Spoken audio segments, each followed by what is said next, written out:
Good afternoon, everyone. Thanks for coming for our seminar today. Our speaker is Omid Semiari.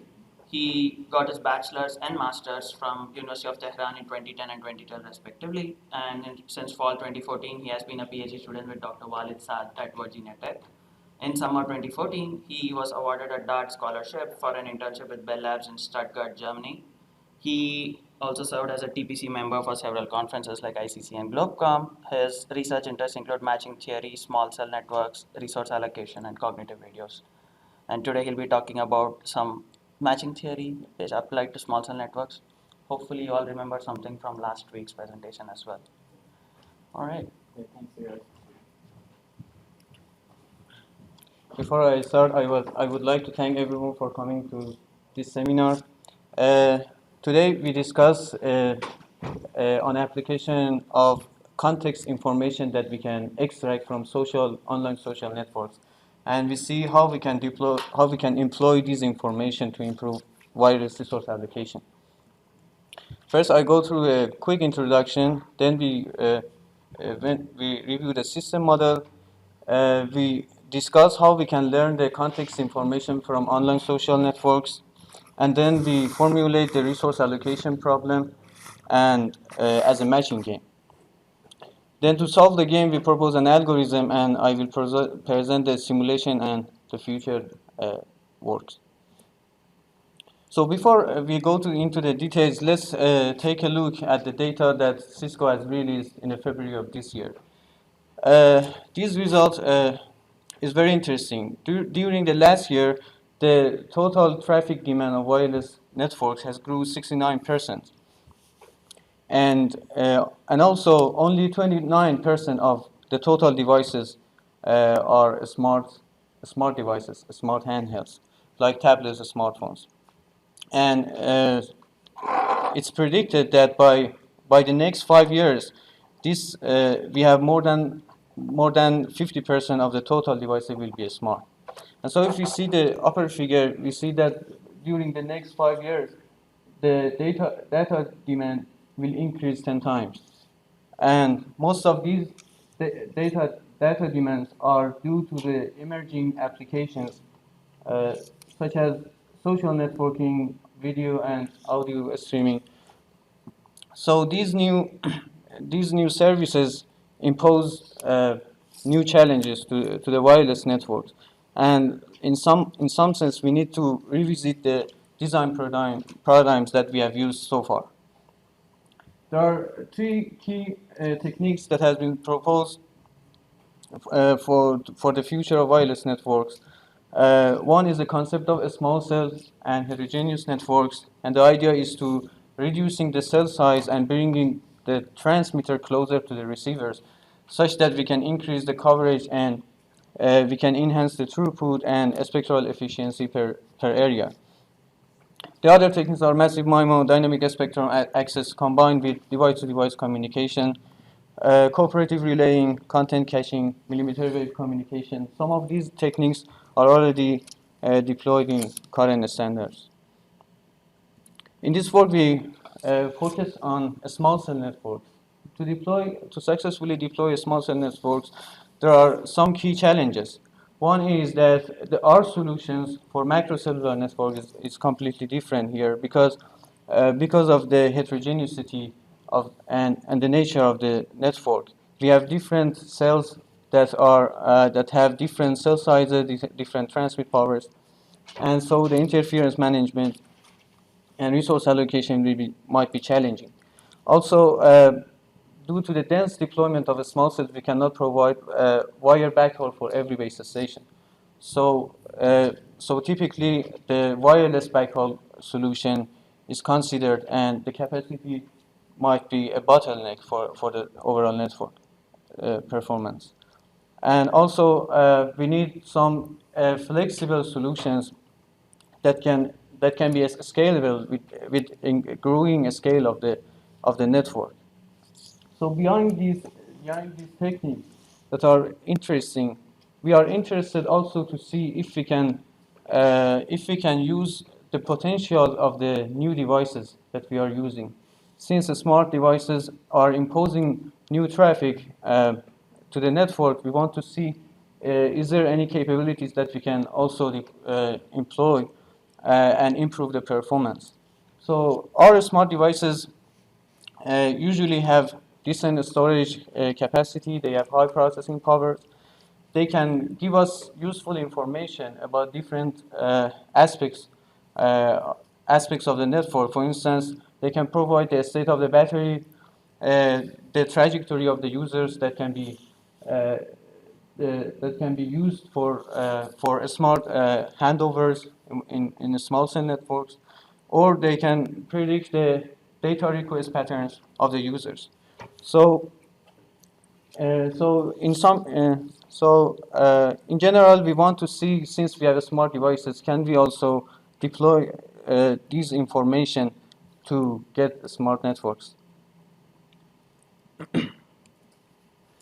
So in this work, we focus on the context information that can be extracted from social networks. In social networks, people are connected to each other. So they are talking, they are interacting with each other through a set of activities like wall posting, like tagging each other, sharing different files, and so they are impacting on each other. That's the main reason that's why particular contents get popular uh, through a certain time. And so if these users are wireless users, they will request these contents from wireless network. So the traffic that is generated through these interactions will directly or indirectly affect the performance of the wireless networks. In this work, we are in particular interested in some scenarios that users are in a certain area and they have social interrelationships. These social interrelationships might be due to a social event that is going on in that area or due to the friendship of the users in the social network. So due to the homophily effect, we know that if the users are socially connected or have common interests, it is probable that they also request similar data or correlated data from network. And so the idea of this work is that if one particular user requests a data or content from network, we can cache that content in the device of that user. And if another user in a later time requests the same content, we can directly send content from the device of that user through device-to-device communication and serve other users. So by this means, we can save some resources from both the access link and the backhaul of the wireless networks. So am I clear so far? Okay, any question? Okay. So with this introduction, we can formally define our system model. So in our system model, we have a set of small cell base stations that are uniformly deployed in a certain area. We have a set of users that might have a social interconnection with each other through a social network. So if a user requests a content, we can cache this content in the device of the particular user, and then serve the other users through a device-to-device communication. So, from a resource allocation perspective, these users has two options. They can either directly connect to the base station, or they can connect to a serving user, and then uses the resources of that user. We call the user that serve others, we call it the serving user, or SUV, serving user equipment, or SUV. So for this model, there are some key challenges. One is that how can we integrate these social contexts into the constraints of the wireless network? The other is the other questions are, what if the users are not socially connected? What if one user does not want to serve as a serving user? And in this work, we try to address these concerns.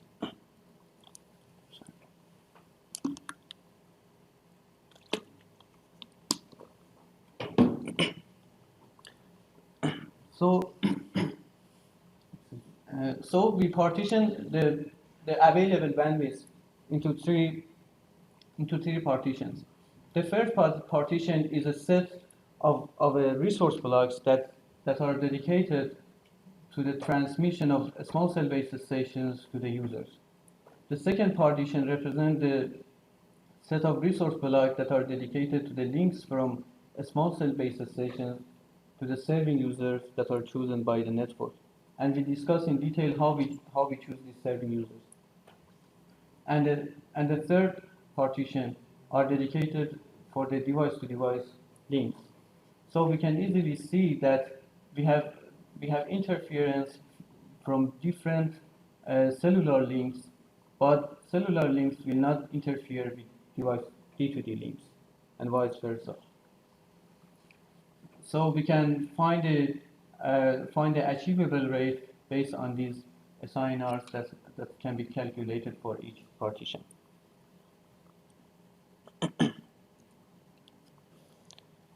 So based on this model, we can formulate our resource allocation problem as an optimization problem. In this optimization problem, we have a utility function that is a function of the achievable rate for each link and the social interrelationship of the users. So far, it is not clear how we want to define this utility function.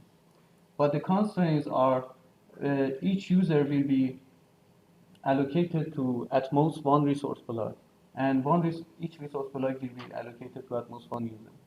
So we have a one-to-one allocation problem. But before we solve this optimization problem, we need to formally define this social tie strength and to see how we can extract this information from social network. So before I go into the details of the learning model, we define a social cluster. Yes. So do you optimize over N1, N2, and N3 as well, or are they the given parameters that? Yes, they are given parameters. Okay. So in our optimization problem, we assume that this partitioning is fixed. Because that can be highly suboptimal to begin with. Yes, yes, I agree. This is one of the constants I will talk about it. Okay. And so we define a social cluster as a group of the serving user and the users that are connected to that serving user through device-to-device communication. We can see that this problem exhibits some properties. For instance, we can benefit by some allocation that has these properties. If a user joins the cluster that the other users that are in the same cluster, they are highly socially connected, then it is more probable that they can use more from the data that is cached in the device of the serving user. In addition, if a serving user has a larger group has made a larger social cluster, it deserves to get higher quality channels. And to increase offloading, base stations tend to encourage the users that can potentially be served by serving users to go through the D2D links instead of serving them directly. So we call these properties as a peer effects. The question here is how to choose this serving user. The serving user, we can define this parameter influence that is simply the degree of each user in a social network. So it sums over the social strength tie from the serving user to all other users that are in that area. And to incentivize users to serve as a serving user, there should be some pricing mechanism and some. Yes. In the first point, you say that the UE is encouraged by its friends to join the same small cell. Is that it? No, a social cluster. Okay, so which can be across different cells as well, right? No, each social cluster is within. We have different social cluster in different cells. Okay. Yes, but one particular social cluster is in one cell. So next question is how do we learn these social ties? These serving users tend to be at the The users, yes, they can. They can, or they will, your algorithm will force it to. No, they can be at the cell edge. They can. Yeah. Then, so you will not connect to people in the next cell in your social cluster. So let me see if I understand the question. So this user will connect to these users that are use the device-to-device communication. They connect to another user as a serving user, and this serving user is connected to the base station. So based on the location of this serving user and the location of the user and the channel state information between them, we formulate the game and we do the resource allocation. Did I answer your question? No, I mean you said one social cluster is within one cell. Yes. So if the serving user is at the edge of the cell, Okay. how would the social cluster form? Oh, Would the social cluster still be part of only one cell? I mean, as long as the channel state information, the channel quality is good from the user to the user doesn't care. It connects to the serving user. So it can be at the cell edge or it can be, in the cell edge of the other cell. So as we see when we formulate the problem, you see that we always have this achievable rate and channel state information in allocation. So it's not based only on the social information. Yes. You have only one serving user per each cluster. I'm sorry. You have only one serving user per each cluster. No. We can have multiple cluster per No, not multiple cluster. Multiple serving user per each cluster. yes. No, one serving user per cluster. So the cluster is defined by the serving user. So I think what Dheeraj was trying to ask was, can we say something general about how that serving user is chosen? Let's say I have a cluster, and think of this as a physical cluster of users. Will your algorithm try to force the selection of the serving user as a central user as opposed to one that is towards the edge of that cluster? And this goes back to the type of results that I presented and we have recently shown where this optimality can be proven but for a slightly different setup, where you're not really considering the social metrics. No. For choosing the serving user, we only take into account that degree, the average degree of that user in a social network.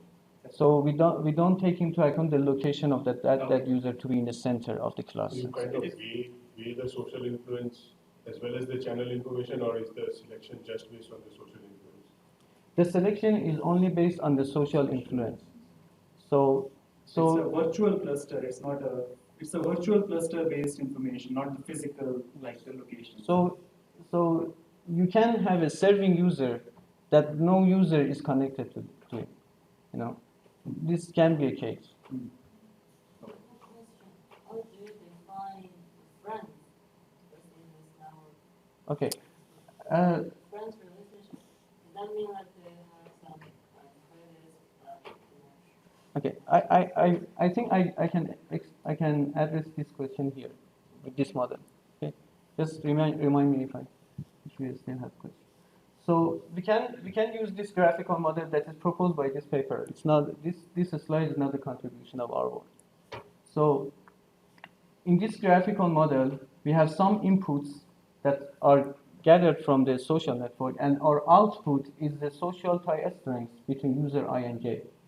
The inputs are the attributes of each user. The attributes can be the age, the hometown, different information from each user. Their interest. This y vector represents the interaction between two users. So for instance, if I tag a person during a certain time, so we have this interaction as tagging.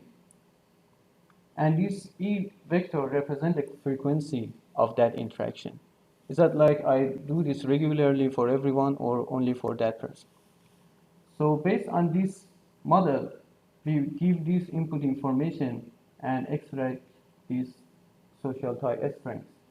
For this, we can model this conditional probability as a Gaussian model, and also these conditional probabilities of interaction as a function of social tie strength and the frequency of that particular interaction which is captured in this vector U as a logistic function.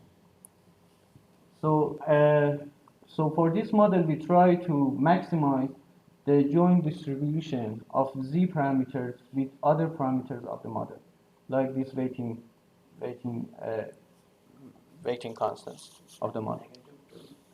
I'm sorry. What do you define a negative social condition? Yeah, we say that if this that's a good question. We assume that if the result is negative, we assume that there is no social tie between two users. You should have used Because the negative social tie means that they are enemy, right? It doesn't mean This anything. optimization will force Yeah. you towards the positive side. You don't really need an extra constraint. Yeah.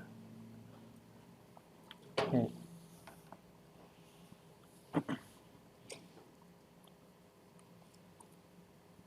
So now we can use this, we can go back to our original problem. So to solve this optimization problem, we see that this is a 0-1 integer programming, and we can show that it's one of the CARB's 21 NP-complete problems. So it's quite difficult to solve this problem. It jointly associates users to the cells and also does resource allocation at the same time. So instead of directly solving this problem, we use the concept of matching theory. So matching theory is very useful to solve these combinatorial problem and assignment problems. I would like to open a quick bracket and talk a little bit about matching games. So matching games are consisted of two sets of players. In our problem, there are users and resource blocks. And each set of users rank the users of the other set based on some metrics like the state of the channel or the peer effects that we talked about. And so these preference relations can be defined by some utility functions that can be both qualitative or quantitative, and they are pretty suitable to include context information.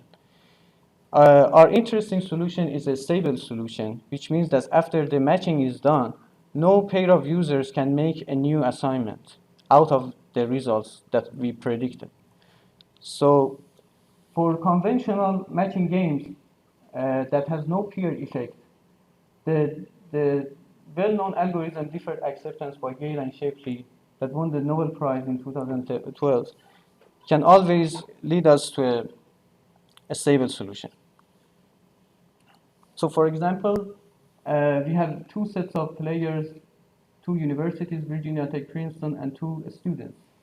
So a student A prefers Virginia Tech, so it applies, and a student B applies for Princeton. And since this is a very simple example, so since Virginia Tech has no other choice, it accepts, although it prefers the student B. And we can see after this allocation, the result is stable because the Princeton cannot get a student A because a student A doesn't have a high preference for Princeton. So it's quite simple, but in general, with peer effects, we cannot always use this algorithm. We are assuming that it's happening based on the quality of the students, right? If the universities did, then it would be the opposite. Yes. Either one of the sides does not accept the new match. Yes. So that's the definition of a stable match. So for our problem, we start to define proper utility functions that capture both the requirements of the wireless network and also the peer effects that we talked about. For the utility that users give to the resources of serving users or base stations, it's only the achievable rate that can be calculated easily from Shannon capacity. For the utility that users give to the resources of the serving users, which means the resources of the device D2D links, they take into account the channel state and the achievable rate, and also they take into account the social tie with that serving user, and also with other users that are in the same cluster. So what is WN and WNI? These are the bandwidth of each resource block. So does it depend how many users a serving user is serving? Because it will be inversely proportional to that in some sense. Yes, but yeah, but here we yes, but we fix the partitioning. So entry set is fixed. So we have fixed number of resource blocks that can be given to a particular serving user. I see. So WN is fixed for your. Yes. But on the top of this game, we can have a learning algorithm that runs that see if the users are really socially connected. If they are, they will increase this bandwidth that are dedicated to these users. Otherwise, we reduce it.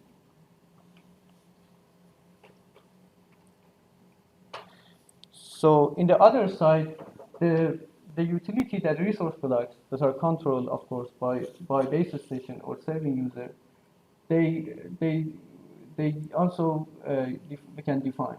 For instance, the utility that the base station can give to the users is based on the rate and based on a penalizing factor. That if user can serve by a serving user, we try to penalize that user. Also, if a certain serving user has a larger cluster, we give more. The base station gives more utility to that serving user, and also the resource blocks that are given to a serving user, they try to capture the users that are socially connected with the serving user, and also they they take into account this achievable rate. So this achievable rate is from the base station to the serving user or from the serving user to the rest of the users? For the device-to-device links, it's from the serving user to the D2D user. Okay. So then you have to actually, it's I know it's you mean precise. It's more precise to assume that WN is a function of the cluster size, because now your utility is actually a function of the cluster size itself, right? I agree. Higher cluster, Yeah, bigger. I completely agree, but it would have some problems with tractability of matching games in this sense. We had to assume that the number of resource blocks are fixed. But I agree with your comment.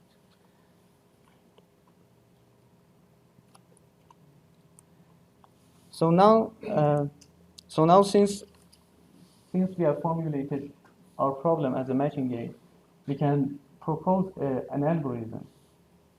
Our proposed algorithm has three phases. In the first phase, serving users apply for the preferred resource blocks, and the base stations accept or reject these serving users. So it's going on here. After this assignment is done, the serving users, the users will apply for either base stations or the serving users. So this allocation also can be done after that. And after this allocation, we have the information of each cluster. So the cluster are forms, and we can find the average social type per cluster. And based on the utility function that we define, the user start updating their preferences. When they update their preferences, they start to applying for the new preferred resource blocks. And this algorithm runs until two consecutive allocations be the same. So you have question? No? Okay. So this is the general picture of the algorithm. So before we go to the convergence of the algorithm, oh yes. Is serving user first decide to cache the file and send a request to the base station, then this algorithm starts? No, actually, we don't do any proactive caching. So the serving user just applies for this resource block, and if it requests a file, we cache that requested file to the cache of the serving user. And when the clusters are formed, if a user requests a content from the serving user, if the content is not in the cache, we reserve it from the base station, but we also store that content in the cache of the serving user to use it in the future. So it means that the user. It means that based on what optimizer algorithm. Serving user is based on the social tie strings of the users. I mean, if you have a highly influential user in the network, you choose it as a serving user. Where is that choice made? I mean, who makes the choice? Or where the algorithm is done to select the serving user? So your question is why this? I mean, where does that algorithm run? Who decides which will be the serving user? Who decide to be a serving user? Who decides which ones will be the serving user? Where is that decided? Okay, so in the initialization, let me go back. This social tie strings will be inferred by the base sessions for the users, right? So they calculate and send requests to the chosen user to serve as a serving user. So it's choice of base station, not choice of one user behavior. No. So the base station tells users that these particular users are serving users, and you can choose from these choices. Does memory constraint come? The- You have a memory constraint. You said you will store. No, we don't have. Yeah, we assume that for a certain time that we consider this allocation because we don't have the fixed users forever, right? So for a certain time that we assume that users are co-located, we have enough capacity to store contents. Do you still solve a 0-1 problem eventually through your algorithm? You mean if we have a limited storage capacity? So there are some algorithms that update the cache based on the popularity of the contents, right? So we can run those algorithms on the top of this to update the. If we do not have enough storage capacity, we just remove some files and store the files that are highly probable to be requested by users. But that update then has to be based on your popularity measure should have some effect based on the interconnection, social interconnections as well, right? Yes, it I has. mean, you can't have a global sort of. No. The global popularity of the content will not be matched different, very yeah. good. Yeah, it might So be you very take good. that into account. Yes, that's why we learn these social interconnections for the local users. Can this serving user only serve one user or can the method have multi-cast transmission? No, it has because we dedicate set of resource block to each serving user, so it can serve multiple users as long as it has enough resource blocks. So the maximum. Different resource block or no multicast in one resource block? But No, multicast in several resource blocks. Each user will use one resource block. Yes. Wouldn't it be more effective to just store data on all the users and they can each store a smaller amount and not duplicate data, and then the base station can keep track of what's on each user, and then if one user wants something that was already in the area and they had DDD access, the base station told them. That's a good question. Actually, the main aim of this work is to reduce the traffic over the offload, Well, this could over reduce the storage backhaul by links. Yes. possibly more. I don't see why not. I mean, Enough memory on Well, the point is everyone, I mean, you have a reasonable amount of memory on each phone. In that case, it will be a joint memory, right? no. I mean, the thing is you want to reduce the redundant transmissions from the base stations to the users, right? Well, I just said So you don't want to store some contents that you are not sure if the users will use it or not. I mean, it could, well, if you already have the data there, you can store it in your cache. You don't have the data yet, right? Assuming someone like fetched a video on YouTube, they store it, and might have a couple of gigs of storage, and then Yes. it gets replaced. But You that can use data whatever. has to go through the backhaul network, right? Then go over the base station and then go over the Yeah, serving just user. once, and then it saves it. And Yeah, then when yeah, else wants once. it, the base station knows it's there, they point Yes. in the right direction.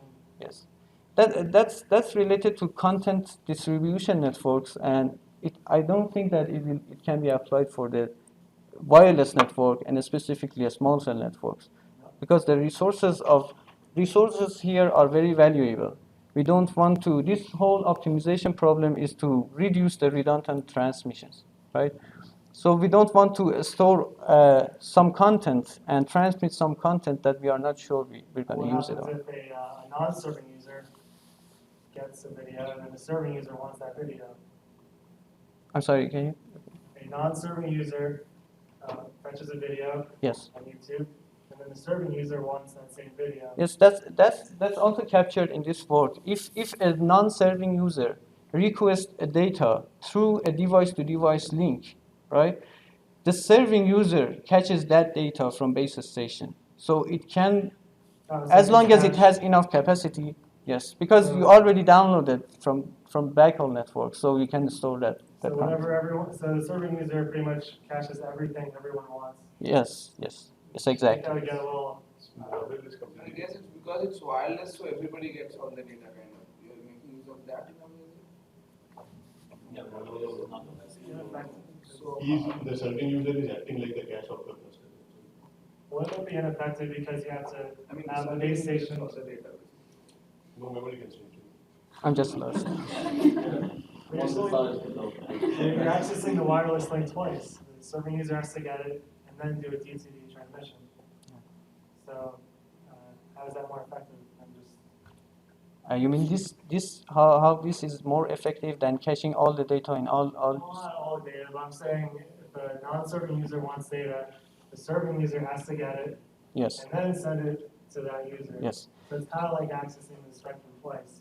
No, instead of just once. it's because if the second user requests that data, you already have it in the cache. No, So I'm saying if you another don't, user, so I'm sorry, if you don't already have it, if you don't already have it, you have to get it. There is no other way. who gets it? You, If you have this to is get it. happening every time, if this is happening every time, then what you are saying obviously makes sense. But there is temporal correlation across the demand, which is what he's trying to exploit.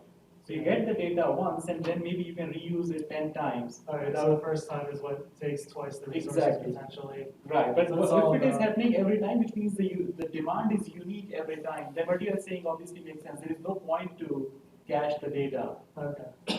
So the performance of this is all about how correlated the Exactly. social network is with the actual data, which is somewhat. Which is somewhat debatable, I agree. And another thing that happens here, I think, is the fact that he's considering this is not an underlaid network or anything like that. D2D is completely separate from the. If you were actually doing independence management, then that would make sense. That's right. That's right. But I think within the assumptions of this model, Yeah, this this is- definitely makes sense. May I ask why do you need this election process to decide who will be the head of the cluster? As long as this update process is not based on the physical locations, but based on the past interaction, why not just select someone who is kind of closest to everyone else? Yes. So if you select based on the location of the users, you don't capture the interrelationships of those users. So it might be less probable that the cache content, even though that the user is in a good location, those contents will be requested by the users in the area. You can actually argue that that is going to be the case because that's at least how we argued. You have a cluster, and when the users are somewhat co-located, let's say they are sitting in a library, they will have some shared interests, which means you are not really modeling the social. So there is a correlation between the proximity of the users and their interests. Yes. So if they are sitting in a restaurant or a sports bar or a library, they will have some shared interests. Yes, that's right. So yes, that's right. In the slide that we have, that the figure of a stadium, that's one of the examples. Yes, that can Another apply. question is how does this selection process helps to improve the efficiency of the resource allocation? Yes, This one selected, the one who is selected is the most influence. the users that are selected are higher influential than other users. But why that helps to allocate Yes, the resource? when we go through the simulations, we can see that you can decrease the redundant transmissions if you use this approach. It means that if you have a certain users in the area that are connected to a serving user and they have a correlated interest, if one of the users requested a content that is in the interest of the other users, you only catch it once, right? So other users can be served without using the resources of the backhaul network. Okay. So before going to the convergence and stability of the proposed algorithm, we define the socially stable cluster as a cluster that if a user is inside the cluster, it cannot leave, which means that there is no resource plug outside that accepts that user, and nobody outside the cluster can join the cluster. We can show that if a user is accepted in a cluster, it will not be rejected uh, in the favor of a new applicant. But it doesn't imply that the user has no incentive to leave that cluster. And we can show that after a finite number of iterations, every cluster will become socially stable. And so the algorithm can converge because once we have our clusters socially stable, we have no context information that can be updated. So default acceptance will get us to a convergence and also to a two-sided stable matching.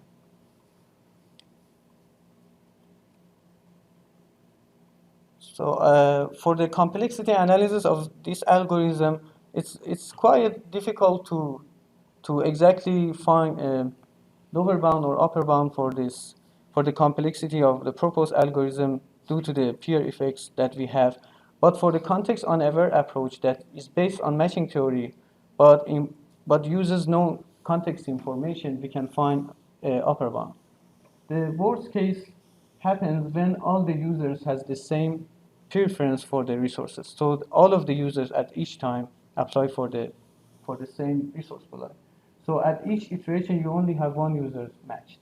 So you can see that if the number of users is less than the total number of resource pool, the algorithm converges when there is no users unmatched. So the complexity has a linear, in a context on every case can linearly increase with the number of users.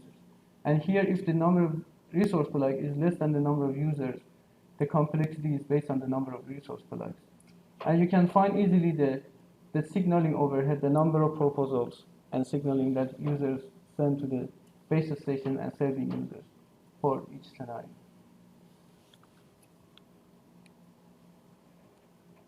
So for the simulation, we used a real data set that's released by Stanford University, and the link is provided here.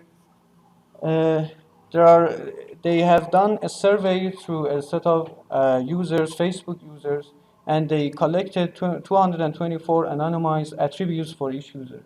So these attributes can be any information from the uh, social profiles of those networks, those users. And we have 32 circles. The circles are defined as a subset of users that have been in a certain college, university, hometown, whatsoever. And these are the assumptions for the simulation. So the total number of base stations is 7, and we have 4 square kilometer area. We have 4 number of serving users, and the number of users is 80. We have these bandwidths and transmit powers, and we consider radio fading and all the weighting parameters that we define in utility function are normalized. So we compare our results with the optimal solutions, both for the context-aware solution and the context-unaware solution. The context-unaware solution is a solution that is only based on the achievable rate, and it doesn't take into account the social interrelationships. And the context-unaware approach is based on matching theory without social context. And here it shows the y-axis shows the average social type per cluster, and the z-axis is the number of users. It shows that the proposed approach considerably increased the number of the average social type per cluster. So if you have large number of users, all the users finally has to serve by the serving users if you have a fixed number of resource blocks dedicated to cellular and B2B links. And so this approach shows that the users that are socially connected has a uh, higher social average social type. And in this figure, we show the average offloading traffic. We define the average offloaded traffic as a number of requests that can be directly served from the cache of the serving user. So we just ignore the redundant transmission. And we can use this model to find this probability, the probability that a user requests a content that is already in the cache of the serving user based on the average social tie of that cluster. So if the average social tie of the cluster is high, it means that it's more probable that the user can find its requested file uh, in the cache of the serving user. And the results show that the offloaded traffic increases 84% compared to the context-unaware approach. How do you model the traffic users fetching data? No, we only use this model directly based on the average social tie of the cluster, because that's pretty difficult and needs a decent data set to model. It's difficult. I'm just wondering, you got results showing the percent of data that was offloaded, which kind of implies you had some model. You mean how many bits, for instance, per time slot we? Like, what's the chance someone's trying to fetch a video that is already at the serving user? Model that. So this we modeled it. I'm not sure if I got the question correctly, but we modeled this probability that if you request a file, the file is already in the cache with this probability. No, so you're saying that's the chance. Yes, exactly. So it seems like that flies just based on that model. Yes. Yeah, the underlying traffic model is same for both the blockchains. Okay. So if you have a cluster that users are highly socially connected, then it's more probable that you get. Now his question is, how does it request a specific file? Well, I think I understand. You're saying it's more probable if they're more connected, but what's the chance that the serving user or anyone cached a video or whatever that someone else wants? I think that is still not really answered. And I understand it's a really difficult question, but Yes. it would help to validate the second equation here. Yes, I Get agree. some value to the results. Because there may not be that much correlation between what people look at online and their social connection. And if there's not much correlation, you're going to lose efficiency with this method. Actually, if we don't have, let me go back to this utility functions. Just the correlation. He's saying that correlation is that probability. So Difference. I mean, if you don't have so much correlation in the social ties, I mean, if we assuming that if you have a correlation in social ties, you have a correlation in the request of the data. This is the main assumption. I'm just saying how much correlation. Yeah. Is it just a little bit? Like So every now if and you then have a little bit correlation with other users, you get this a small value, right? So the user gives a smaller utility to those resource blocks. So automatically the user prefers to directly connect to the base station Yeah. instead of going through them. Is the optimal plot that you showed the solution of the 0-1 problem? These are with the relax bounding the integer programming. Okay. Yes. So, What tools do you use? YALMIP. Yeah. So here we can talk about the trade-offs that since the context-unaware approaches optimize the network based on the achievable rate, we can predict that our approach will have some trade-offs in terms of the sum rate of all users. So the results show that our approach is slightly up to 3% below the optimal solution that only considers the rate for the users. And this figure shows the variation of the offloaded traffic based on this rating parameter here that we use in this model. So it says that this variable is usually from 0 to 1. So you're taking a hit on the sum rate by doing. So you're taking a hit on the sum rate by doing socially aware. So for the social, it means for the social Yeah. context. So your curve is at the lowest. Your curve is the lowest. Yes, our curve is lower. That's a trade-off. So you get higher higher efficiency in the offloaded traffic, but you jeopardize the sum rate that the users can get, because you are deviating from the optimal solution that focuses only on the allocation based on the rate. You are deviating from that. So And when you say sum rate, you take all the links into account, right? Yes. In the system, whatever links are present for the sum rate. Yeah. So this approach has up to 3% less performance in terms of sum rate. And this figure shows that if we have a fixed number of users and we increase the resources of D2D links, we increase the number of resource blocks, the proposed approach increases the offloading traffic. But the context unaware approach is not very optimal to use this potential of the network. And the complexity is shown here. So for the 50 up to 50 users, that the number of users is less than the total number of resource blocks, you see that the complexity is almost linear. And after that, it saturates because you don't have enough, you don't have new users, to start new allocations.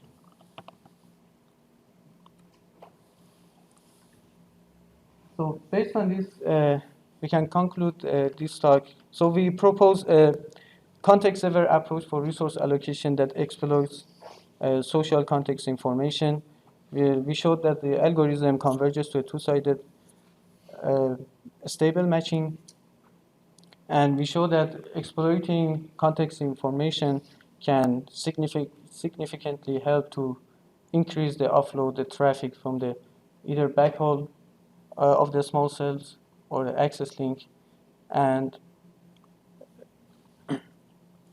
as a future work, we can employ the dynamics of the social network. We can see that if we done this resource allocation and the users are not really socially connected, then we can change this partitioning to actually take into account the new allocation. We can also consider incomplete information when we don't have a sufficient information at each node for either social ties or channel information. And so the proactive caching can be done directly at the base station instead of the serving users. And we need to address the security and privacy issues in these cyber physical systems. Is there any question? Do you consider in your utility metric, is there a penalty for accessing data from any other user, not the serving user, but any other user accessing data? We assume that only serving users are allowed to serve other users. So automatically users only apply for the resources that can be served by serving users. If you are not a serving user, I will not apply to connect to you. I cannot even request. No.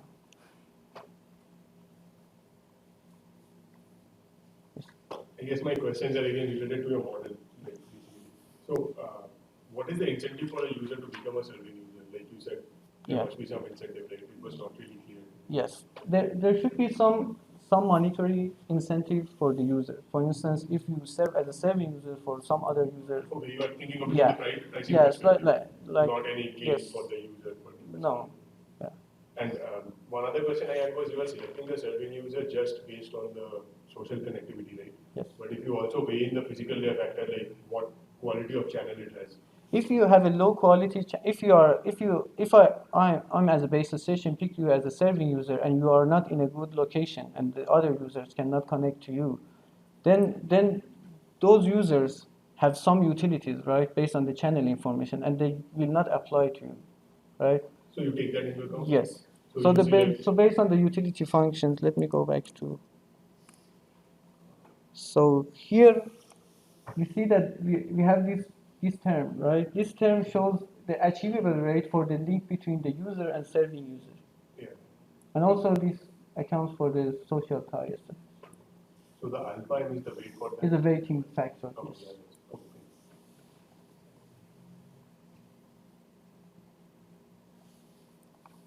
Any questions?